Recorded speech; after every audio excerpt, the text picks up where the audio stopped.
নমস্কার, নিউজ ভ্যানগার্ডের পর্দায় প্রত্যেককে স্বাগত জানাচ্ছি। এই মুহূর্তে আপনাদের সাথে আমি রয়েছে অঙ্কিতা। চোখ রাখছি এই মুহূর্তের গুরুত্বপূর্ণ খবরগুলির দিকে, কিন্তু প্রথমেই চ্যাম্পিয়ন্স ট্রফির দিকে নজর রাখতে হয়, কারণ কাল ভারতের বিশাল জয়। ভারতীয় দল নিউজিল্যান্ডের বিরুদ্ধে বড় জয় ছিনিয়ে নিয়েছে, চ্যাম্পিয়ন হয়েছে টিম ইন্ডিয়া, রোহিতের শিবির। তবে চ্যাম্পিয়ন্স ট্রফির পর রোহিত শর্মা ক্রিকেট থেকে অবসর নেবেন, ওডিআই থেকে অবসর নেবেন, এমন একটা জল্পনা কিন্তু অবশ্যই ছিল।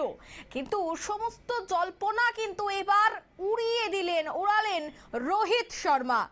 এই ফরম্যাট ছেড়ে কোথাও যাচ্ছি না, চ্যাম্পিয়ন্স ট্রফি জিতেই অবসরের জল্পনা সম্পূর্ণ উড়িয়ে দিলেন রোহিত শর্মা। সে বিষয়ে আমি বিস্তারিত জানবো, কিন্তু তার আগে কিছু ছবি আপনাদের তুলে ধরছি।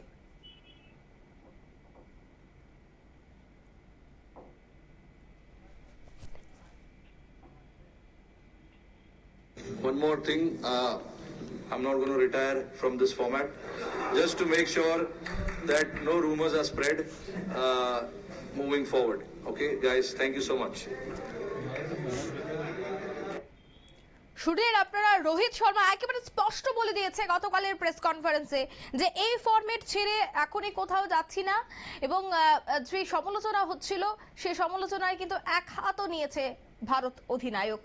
তবে সেই বিষয়ে বিস্তারিত জানবো। টেলিফোন লাইনে এই মুহূর্তে যুক্ত হয়ে গেছে প্রতিনিধি সুমন্ত ব্যানার্জি। সুমন্ত, ঠিক কি জানতে পারছো?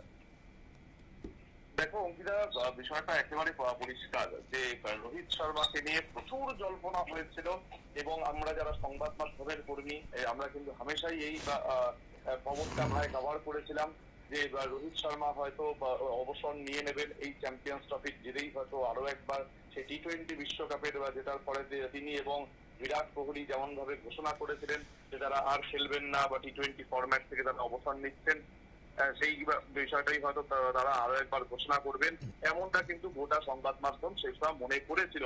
কিন্তু আজকের গতকাল প্রেস কনফারেন্স থেকে তিনি কিন্তু অবশ্যই জানিয়ে দিলেন যে এই ফরম্যাট ছেড়ে তিনি কোথাও যাচ্ছেন না, সকলের অবগত করার জন্য তিনি জানিয়ে দিলেন। অর্থাৎ যে জল্পনা এতদিন ধরে ছিল সেই জল্পনায় তিনি জল ঢাললেন এবং সমালোচকদের এক হাত দিলেন। যে সমালোচকরা এতদিন ধরে বলছিলেন আর কতদিন খেলবেন, বয়স তো হয়ে গেছে, সেই সমস্ত কিছুকে উড়িয়ে দিলেন।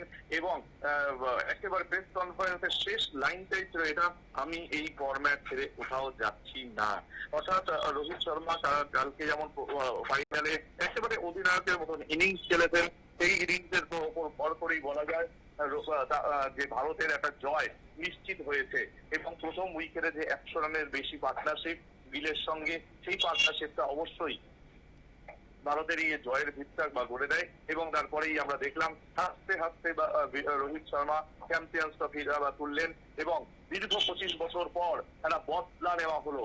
বদলা শুধুমাত্র এই 25 বছর পর নয়, বদলা 2019-এর একদিনের বিশ্বকাপের সেমিফাইনালেও, যেখানে ভারত নিউজিল্যান্ডের কাছে হেরেই এক বিশ্বকাপের যাত্রা শেষ করেছিল। বদলা গত বছর ঘরের মাঠে একেবারে হোয়াইট হাউস হওয়া নিউজিল্যান্ডের বিরুদ্ধে টেস্ট ক্রিকেটে, সেখানেও কিন্তু একটা বদলা। সুতরাং বদলা কালকে নিয়েছেন রোহিত শর্মা। এবং এর পাশাপাশি রোহিত শর্মার কিন্তু এটা দ্বিতীয় আইসিসি ট্রফি, যেটা অ্যাজ এ ক্যাপ্টেন মাত্র 9 মাসের মধ্যেই কিন্তু তিনি দুটো ট্রফি জিতলেন। প্রথমে টি-20 বিশ্বকাপের ট্রফি, তারপরেই কিন্তু আমরা দেখলাম চ্যাম্পিয়ন্স ট্রফি। এই দুটো ট্রফি হাতে তুলেই তিনি বুঝিয়ে দিলেন যে এখনো কেন তিনি হিটম্যান হিসেবেই থাকবেন। গতকাল তিনি যখন খেলাটা শুরু করলেন, ইনিংসের শুরুতেই একেবারে ছক্কা হাতিয়ে ম্যাচের শুরু, এবং তারপরে একের পর এক দুর্দান্ত কভার ড্রাইভ এবং তার সঙ্গে পুল হুক সমস্ত কিছু দেখে সেই পুরনো যেন রোহিত শর্মাকে ফিরে পাওয়া গেল। অনেকেই আমরা হয়তো সংবাদ মাধ্যম তুলে ধরেছিলাম যে রোহিত ঠিক ছন্দে নেই, রোহিত পারফরমেন্স ডাউন, রোহিত শর্মা আর কতদিন বেশি দিন হয়তো খেলতে পারবেন না। এই সমস্ত কিছু নিয়ে বহু কথা হয়েছে, কিন্তু সব সমালোচনা সবকিছুকে এক কথায় চুপ করিয়ে দিলেন নিজের পারফরমেন্স দেখিয়ে।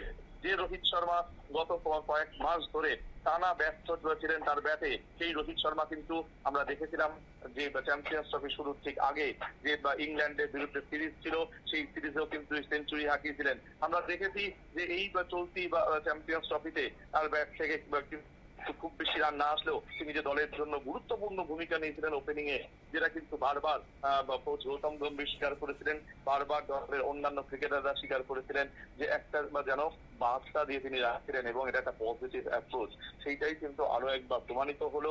এবং রোহিত শর্মা জানিয়ে দিলেন তিনি সরছেন না, অর্থাৎ আগামী কত বছর তিনি খেলবেন সেটা হয়তো তার জানা নেই। গত কয়েক মাস আগে যখন অস্ট্রেলিয়ার বিরুদ্ধে বলার গাভাস্কার ট্রফি চলছিল, সেই সময়ও কিন্তু তিনি বলেছিলেন যে ম্যাচটা তিনি খেলেননি, একেবারে শেষ ম্যাচ, সেখানেও কিন্তু তিনি বলেছিলেন যে আমি বাচ্চা নই, আমি এত বছর ক্রিকেট খেলেছি, আমার যথেষ্ট অভিজ্ঞতা রয়েছে, আমার নিজের এখন বাচ্চা হয়ে গেছে, আমার ফ্যামিলি রয়েছে, আমি জানি কোন সময় কোন সিদ্ধান্ত নিতে হবে, কারোর কথায় আমি কিন্তু কোনো সিদ্ধান্ত নেব না।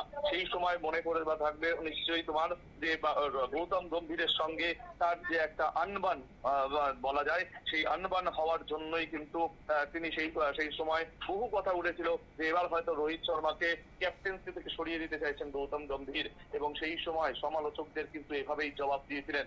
আরো একবার জবাব দিলেন গতকালের ম্যাচের পারফরমেন্সের পর প্রেস কনফারেন্সের একেবারে শেষ লাইন, এই ফরম্যাট ছেড়ে কোথাও যাচ্ছি না, সুতরাং এই ফরম্যাট আমি খেলে যাব, এই বার্তাই কিন্তু তিনি দিয়ে রাখলেন।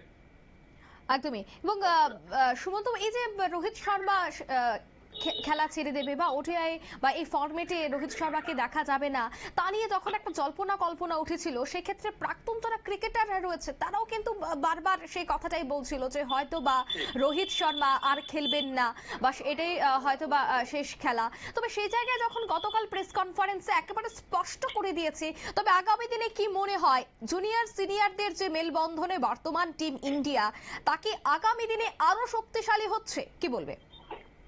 নিঃসন্দেহে দেখো, প্রত্যেকটা টিমে কিন্তু অভিজ্ঞতার একটা গুরুত্ব আছে। তুমি যদি লাস্ট দুটো ম্যাচের পর বা গৌতম গম্ভীরের প্রেস কনফারেন্স দেখো, সেখানে কিন্তু গৌতম গম্ভীর একটা জিনিস পরিষ্কার করেছিলেন যে রোহিত বিরাটের যে ভূমিকা এই দলের মধ্যে সেটা কিন্তু অসামান্য, এবং ইনফ্যাক্ট গৌতম গম্ভীর নিজে বলেছিলেন যে ক্যাপ্টেন শুরুটা করছেন হয়তো খুব বেশি রান করছেন না, কিন্তু শুরুতেই যখন তিনি ম্যাচের টোনটা সেট করে দিচ্ছেন যে কোন পথে খেলবে, সেই জায়গায় দাঁড়িয়ে যারা ড্রেসিং রুমে বসে থাকেন তারাও কিন্তু একটা আলাদা একটা ভাবনা নিয়েই কিন্তু মাঠে নামেন, যে হয়তো রোহিত শর্মা 20, 25, 30, 40 রান করছেন, কিন্তু এই যে রানটা তিনি করছেন, তিনি যে ছন্দে করছেন, যে টাচে তিনি করছেন, সেই জায়গাটাই বা কিন্তু যে গৌতম গম্ভীর একবার মনে করিয়ে দিয়েছেন, সেটা কিন্তু বলার অপেক্ষা রাখে না। সেই দিন সাংবাদিকদের তিনি কিন্তু রীতিমতো তুচ্ছ তাচ্ছিল্য করেছেন, যারা কন্টিনিউয়াসলি বলে যাচ্ছিলেন যে রোহিত শর্মার ভবিষ্যৎ কি, বিরাট কোহলির ভবিষ্যৎ কি। সুতরাং এরা হয়তো আজকের দিনে ভারতীয় দলে বুড়ো ঘোড়া, কিন্তু এই বুড়ো ঘোড়া এখনো পর্যন্ত যে বহু রেস কমপ্লিট করতে পারে এবং বহু রেসে ভারতকে বা ভারতের জন্য ট্রফি ছিনিয়ে আনতে পারে, সেটা কিন্তু একেবারে পরিষ্কার। যে সমস্ত প্রাক্তন ক্রিকেটাররা সমালোচনা করতে শুরু করেছিলেন, সেই সমস্ত প্রাক্তন ক্রিকেটারদের মুখে যেন একটা চড় মারলেন বা রোহিত শর্মা কষিয়ে, এবং সেটা কিন্তু এসে গেল একটা প্রেস কনফারেন্সের মাধ্যমে নিজের পারফরমেন্স দেখানোর পর। অঙ্কিতা, ধন্যবাদ সুমন্ত। অর্থাৎ চ্যাম্পিয়ন্স ট্রফি, এবং এই চ্যাম্পিয়ন্স ট্রফি নিয়ে উন্মাদনা অবশ্যই চরমে ছিল, এবং যারা ক্রীড়া প্রেমিকরা রয়েছেন, যারা ক্রিকেট দেখতে পছন্দ করেন, বিশেষ করে ভারতীয় প্রায় প্রত্যেকেই কিন্তু ক্রিকেট দেখতে পছন্দ করে, এবং গতকালের ম্যাচটা একেবারে রোমাঞ্চকর ছিল, এক যুগের অপেক্ষার অবসান ছিল। রোহিত শর্মার হাত ধরে আরো একবার ভারতের ঘরে এসেছে চ্যাম্পিয়ন্স ট্রফি। তবে আনন্দে মাতোয়ারা ছিল গোটা দেশ। মেন ইন ব্লুকে শুভেচ্ছা জানিয়েছেন প্রধানমন্ত্রী নরেন্দ্র মোদী থেকে শুরু করে রাষ্ট্রপতি দ্রৌপদী মুর্মু, ভারতবর্ষের প্রত্যাশা পূরণ করে তৃপ্ত ক্রিকেটাররাও। সব মিলিয়ে ট্রফি জয়ের আনন্দে উৎসবে কিন্তু মচেছিল গোটা দেশ, এবং ক্রিকেটার থেকে আমজনতা সেখানে সামিল হয়েছিল। নিয়ে নিচে ছোট্ট একটি বিজ্ঞাপন বিরতি, সঙ্গে থাকুন।